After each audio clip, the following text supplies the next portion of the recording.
بھائیو یاد رکھو یہ نعمت بڑی عظیم نعمت ہے. اللہ کہنے والے کو سب سے پہلے اپنی ذمہ داری ادا کرنے کی توفیق عطا فرمائے. پھر اپنے تمام بھائیوں سے، بہنوں سے، عوام سے، خواص سے، سب سے اس بات کی اپیل کرتا ہوں، سنجیدہ ہو جاؤ، فکر مند ہو جاؤ، الرٹ ہو جاؤ. اگر تم نے اپنے آپ کو اپنی ذمہ داری پر نہ لگایا تو قوم کی گمراہی کے ذمہ دار ہم ہی سرپرست ہوں گے. کوئی ماں، کوئی باپ، کوئی بڑا، کوئی ذمہ دار، میرے بھائیو ہم بھی قوم کے بڑے ہی ذمہ دار ہیں اس کے.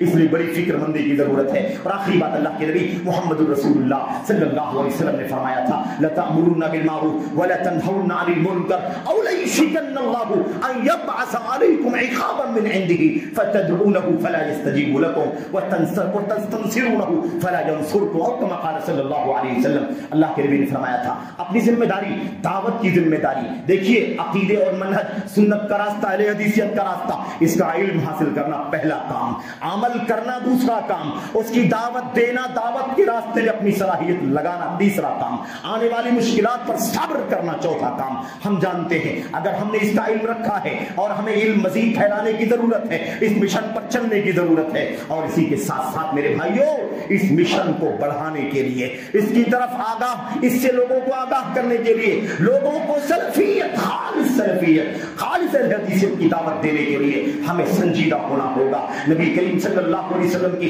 اس حدیث کو بطور یاد دہانی پیش کرتا ہوں. اللہ کے نبی نے فرمایا تھا، لَتَأْمُرُنَّ بِالْمَعْرُوفِ، اے امت کے لوگوں تمہاری ذمہ داری ہے کہ تم لوگوں کو بھلائی کا حکم دو. سب سے بڑی بھلائی دنیا میں توحید کی دعوت ہے، سنت کی دعوت ہے. سب سے بڑی برائی شرک اور الحاد اور بے دینی اور سنت سے دوری بدعت کا راستہ ہے. تو تمہیں بھلائی کا حکم دینا پڑے گا. اور کیا فرمایا، وَلَا تَنْهَوْنَ عَنِ الْمُنكَرِ، اور تمہیں برائی سے، منکر سے روکنا پڑے گا. اگر تم یہ کام نہ کرو گے، بھلائی کا حکم نہ دو گے، برائی سے نہ روکو گے، اس مشن کو نہیں پھیلاؤ گے، کیا ہوگا؟ أَوْ لَيُوشِكَنَّ اللَّهُ، ورنہ اگر ایسا نہ کیا تو ڈر ہے، قریب ہے، خطرہ ہے کہ اللہ تعالیٰ تم پر کوئی ایسا عذاب ڈال دے گا، کوئی سزا تم پر ایسی ڈال دے گا کہ اس سزا کے آنے کے بعد، اس پکڑ کے آنے کے بعد تم اللہ سے دعا کرو گے تو اللہ تمہاری دعائیں قبول نہیں کرے گا.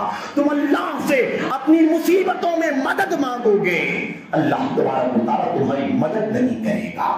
خطرہ ہے، خطرہ ہے کہ اگر ہم نے امر بالمعروف کا، نہی عن المنکر کا کام نہ کیا، میرے بھائیو دنیا تو کمانے کے لیے، دنیا کی مشغولیتیں تو پڑی ہوئی ہیں. ہم آج بھی، کل بھی، پرسوں بھی، جب تک زندگی ہے روزی کھانے پینے کے لیے تو ہم اپنی روزی روٹی کے لیے دوڑ بھاگ کریں گے ہی، وہ تو ہمیشہ کے لیے ہے. لیکن یہ مشن سب سے پہلے ہے. کہیں آنکھ بند نہ ہو جائے، موت نہ ہو جائے، اللہ تبارک و تعالیٰ کے ہاں کا جواب دہی ہوگی. اس لیے پرائرٹی میں سب سے پہلے یہ کام زندگی میں ہمارے آ جانا چاہیے.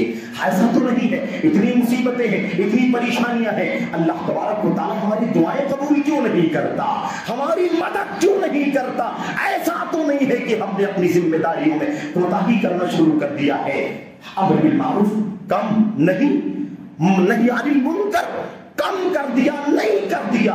ہم بھولے ہیں، غفلت کا شکار ہیں. میرے بھائیوں ایسا تو نہیں کہ اس کی سزا اللہ تبارک و تعالیٰ ہمیں دے دے. دعائیں کرتے ہیں، اللہ دعائیں نہیں سنتا. اللہ سے مدد مانگتے ہیں، اللہ ہماری مدد نہیں کرتا. وہی مصیبتیں، وہی پریشانیاں، وہی آسمانی زمینی آفتیں چونکہ تو ہے کیوں نہیں ٹلتی.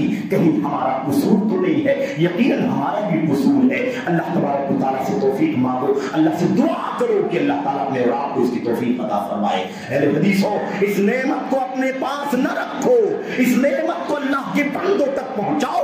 لوگ انحراف سے، گمراہی سے توبہ کر کے، بدعات سے توبہ کر کے اس جنت کے راستے کو پا جائیں. اللہ ہمارے لیے، آپ کے لیے اس ذمہ داری کو ادا کرنے کے نتیجے میں اللہ تعالیٰ ہماری نجات کا ذریعہ بنا دے گا، رفع درجات کا ذریعہ بنا دے گا، مغفرت کا ذریعہ بنا دے گا. اللہ تبارک و تعالیٰ سے دعا ہے کہ اللہ تبارک و تعالیٰ مجھ کو، آپ کو اس کی توفیق عطا فرمائے. میرے بھائیوں، میرے بزرگوں، یہ چند باتیں بطور نصیحت اور خود اپنی ذات کے لیے پہلے میں عرض کرتا ہوں. اللہ تعالیٰ کہنے والوں کو سب سے پہلے خود عمل کرنے کی توفیق عطا فرمائے. پھر اپنے بھائیوں کو، بہنوں کو بھی اپیل ہے